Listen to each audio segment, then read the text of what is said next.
All right, I'll say it. You ought to see this movie. I'm sorry. It's too easy. It was right there. I can't not make that joke.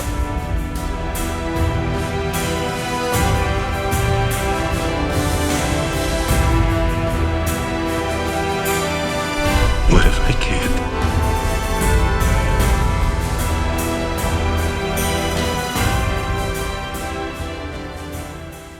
Man, I'm so glad I got that last video out before the Odyssey came out. It would have just been so annoying if I had that sitting on my back for the last couple of days. There's no IMAX theaters technically in Dublin. There's technically only 70mm and like big iSense or some other form of screen. So I went to what I thought was the best option. Very large screen, doesn't really matter, good sound. I'll say it. The first feeling you get with this movie is that it's big. Like as I was on my walk home from seeing it, the only thing that I was doing.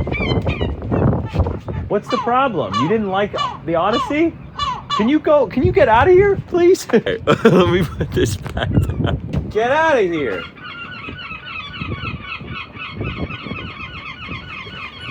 This is ridiculous. Okay, this is good. I actually kind of like it. It's very organic. You'll get some seagulls in the back. As I was walking home, I just kept thinking of different synonyms for the word big. Grand, grandeur, scale, scope, size, magnitude, because that's just what this movie gives you. It's huge. Now, I wasn't convinced right from the beginning, and I felt that first bit being a little underwhelmed, but it eventually hooks you, and I don't know exactly what point you buy in. That first couple of scenes, I was like, okay, characters, they're setting the scene, they're trying to get me on board, and it works at some point. I think it might be the Cyclops, I think it might be a little before then. It really grabs hold of you, and it allows you to just watch this majesty, this grand spectacle, and it's epic. It's epic in all the senses of the word, and as much as that feels like a cliche way to talk about this movie, it really is epic, and I really liked how he was able to translate the scope and scale of what this myth, this poem, this story is onto the screen. And in classic Nolan fashion, I'll say it, nobody's got pull like Nolan. He is the guy right now, because I walked into that theater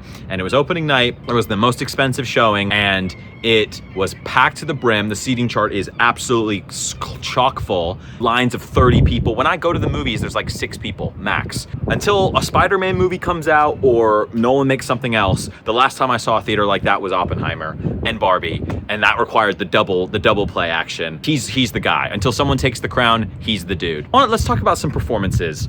I thought Matt Damon was fantastic. I really did. I think he won me over and he gained a lot of respect for me in terms of what he can do as an actor, because I knew he was good. I like the things he's been in. There was a certain echelon of performances in this movie where the people in it showed that they elevated themselves above the rest. And I think Matt Damon was in that group. He carries the weight of this story in such a mature and effective way where it never breaks the immersion. He just holds it in his body and in his voice and in his majesty. It's hard to explain, but there is a certain level of like, you get why people would follow this guy, but you also get why he would be mythologized and why he would become a figure larger than life, because he just feels that way in the movie. And there's only a couple other people that I think lived up to that level. I think John Leguizamo was excellent, just so good. He has this wisdom and kindness and softness, but also an edge to him still. And I think the other one that does it for me, obviously Samantha Morton has gotten a lot of acclaim for her little scene, and I agree, that scene is excellent. But the one that stood out to me and continues to show me how powerful she is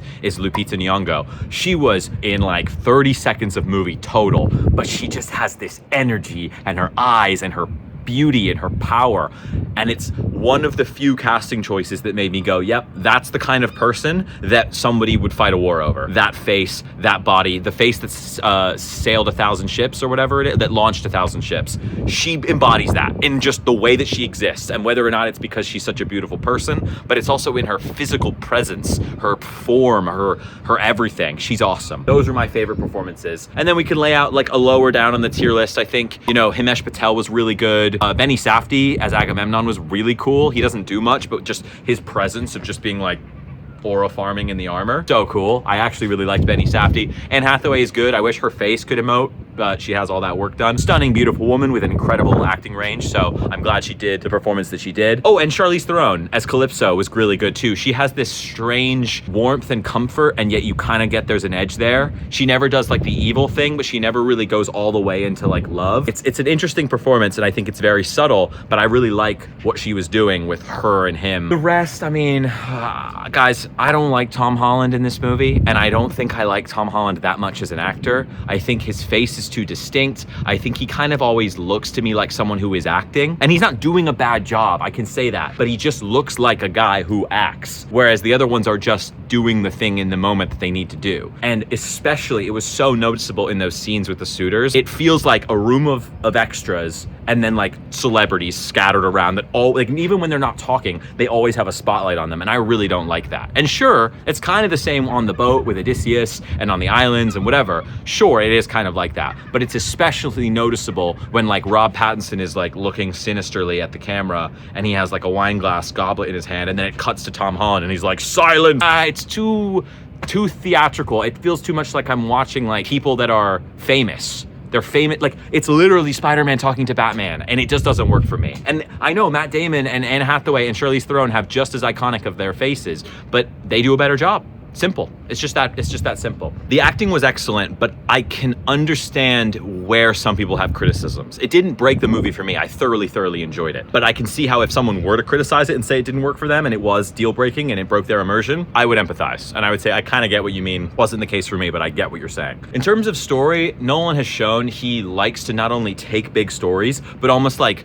make them bigger for himself. I can imagine, you know that meme of like Tony Stark like moving the holograms around? That's kind of what Nolan does with story, where he takes something that is a big epic story in scale and scope, but he almost explodes it even further, and he like breaks down the blueprints, and he didn't over Nolan it where it feels like you're getting like cuts and weird moments. Sometimes with Oppenheimer, it felt like the momentum was just cut off to like go somewhere else, and you just wanted it to keep going. I liked it. I liked the way he laid out the story for us, and the way that Matt Damon's regret and guilt and journey on his own internally mirrored the journey that he was going on physically, and I think revealing information at different times felt effective. And one thing I want to really highlight is the tension that was built at the end, the dramatic tension of us. All we want is that reuniting moment. We want him to reunite with his wife, reunite with his son, and we want it to like feel like a storybook ending. And I like that he sort of gives us a taste of it, but then holds back and makes us wait for the actual reveal. It's like they're sitting across from each other, and all he would have to do is go, it's me, I'm Matt Damon, I'm back, baby. He doesn't do it, and I think Nolan shows that he is a professional and a master of his craft, and that he recognizes that people are going to want that, but it's only gonna be as satisfying as it is. We're like releasing the chain and releasing the leash slowly, and so that eventually when we do get that twang of the bow, which is so cool, it was an awesome scene. Let's talk about just scenes. Let's just do real quick cool scenes, run through them. Cool scene number 1, Cyclops, awesome. Cool scene number 2, giant guys on the beach, awesome. Cool scene number 3, Trojan horse. The whole Trojan horse thing, I know it was the set piece that was used to market the movie, but it was that cool, it deserves it. Them being in it and the way it's filmed with them inside is so effective, but it also never breaks in terms of feeling like ridiculous or cartoonish. It also kind of feels mysterious and magical and grounded at the same time. It's so well done. The horse is beautiful. I like the way that they show the physical nature of them all having to drag it. It's so well done. It makes it feel like it's this actual mythical ancient thing that they have to procure. I thought it was really well done. I thought it was so cool. And then the fighting afterwards and the way that action scene is broken up, but it still is as epic and as visceral and as powerful as you want it to be when we do get to see them in action. That was really cool. What other cool scenes? The Samantha Morton scene with the pigs and the eating, very cool. Final bit, this final set piece of the through the axes, and she realizes it's Odysseus, and that final fight scene. Again, that got a little bit Hollywood for me, especially because it was Tom Holland and Robert Pattinson there. I think that's why. Sometimes I just want to see faces I don't recognize. Please give us more faces we don't recognize. I would have gone seen this. I would have loved it if it wasn't all of them. You can have Matt Damon and you can have Anne Hathaway, but can I get a couple of them that are people that I'm like, oh, that's not Tom Holland, that's Telemachus. That's not Robert Pattinson, that's Antimony or whatever his name was. I want those, a couple of them. Zendaya, I'm sorry, I don't want to see your face anymore. I love you, Zendaya, but go away. Go be with Tom Holland, get married, and fuck off for a bit, please. I love you guys both. You're both great actors. leave us alone. Same thing with Timothée Chalamet. Love you, go away. I know he wasn't in this movie, but it's the same idea. I've seen you in like 6 things in the last year. Just get out of here for a bit. Yeah, I liked it. I think it wouldn't be like a 5-star movie for me, but the heights are really high. Like the big moments, the sea and the sand and the wind howling and the way it communicates with the gods. It tapped into some of those stories where I was younger, like Clash of the Titans. That was a little bit more action movie, you know, cookie cutter Hollywood box office. It also felt really grand and epic and like inspired me as a kid to want to read Percy Jackson and want to watch those movies and soak in the spectacle of a guy killing a Hydra or, you know, releasing the Kraken. That's cool. Similar that Nolan did, but he made it a little sleeker and cooler and faster, and everything had that like Apple. You know how Apple, everything is really nice looking and clean and mysterious and perfect? I like that Nolan kind of tapped into that. There are times where I wish it would have been a little bit more ethereal and out of grasp and, you know, metaphorical, magical feeling, mystical, Benson Boone type stuff. But it was a consistent visual and cinema language that was used throughout. That's his style. And if he's gonna do it true to himself, that's perfect. It kind of feels like every movie that Nolan has made is just the Odyssey. Interstellar and Inception, and they all have this element of a guy trying to get home, a guy trying to reunite with his family because of the grief that he feels and save the world while he does it. Kind of going all the way back to the start and doing the thing that made the most sense, which was making a movie that is the Odyssey instead of making movies that are inspired by the Odyssey. I don't think I'm gonna go see it again, but everyone's gonna go watch this movie. It's gonna make $1 billion. It's gonna win a ton of Oscars. It's gonna win acting Oscars, visual Oscars, music Oscars. Ludwig Göransson is on point as always. That guy is unstoppable. He's unbelievable. And I think that's all from me. I'd love to know people's thoughts. If they had, I kind of want to see what people think if they don't like this movie. Aside from all the narrative, weird, non-real cinema stuff, I don't want to hear about political garbage outside of this movie. Can you just tell me what you thought of the movie and like what it, because there are valid criticisms. There are things that people could say that I would totally respect, and I want to hear some of those, but I also want to hear what you liked about it. It's a beautiful, gorgeous day, and I thought I'd film a review out here while the Odyssey is still fresh. Oh, I didn't do a review. Okay, in terms of feeling rating, I'll give it a 4.5 stars, and in terms of like objective rating, I'll give it a 4 stars. And you can discern why that is, and you can have issues with my rating system or whatever. The highs are just magnanimous. They're so high, but I think as a whole collective package, it doesn't quite hit 100% cohesively the way that some of his other stuff has, the way Memento or The Prestige, the Batman movies, or even Oppenheimer. I think Oppenheimer as a collective experience is more interesting and more, again, I'll use the word cohesive, but I think the highs of Odyssey are higher and more grand. That's all from me.